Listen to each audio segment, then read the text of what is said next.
Tuğla çekkene kendine biri. Dini güyüz paslı var arada çekken diye de. Ehli tuğla güyüz paslı var arada diye de. Hani oğlum edip durma ne mi sen edip dur dini güyüz hakkında çekken. Yaz var, tomuz var, kış var. Olur hakkında ne için çekken yok dedi. Oğlum dini sarı kalam var diye.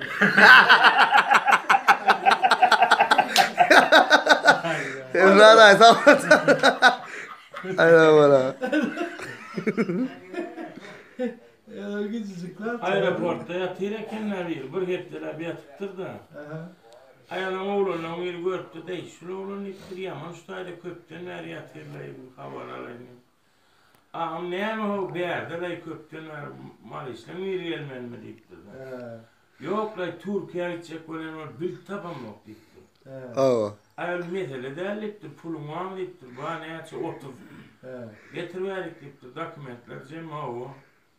Ay dokumentlerini alıp dur 30 milyon pulunu alıp gidip yarım saatten bildekeli veline verip duruyor.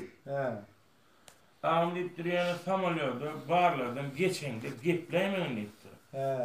Ahten veradan deyiptir. Samtıklı gaz alıp geç gittin deyiptir.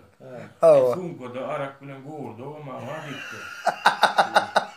Sen çıkarma samtıklı gaz alıp geç gidiver deyiptir.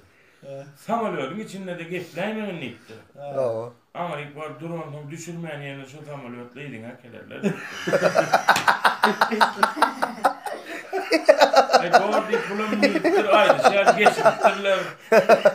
Minittir samalıyot 50 mil uçuptur da gel guanıptır da. Lan ya samalıyottan düşüp aeroporda seyret o kadar Mar aeroporda.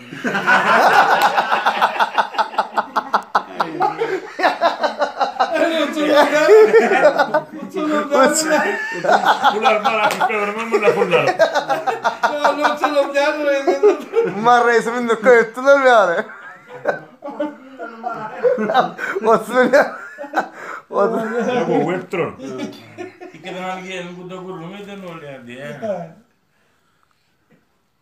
Sır deryan suyun içtim on sır maçıla iptal değil. Kaptanla kaydiye diye boğula devam deryan suyun içme.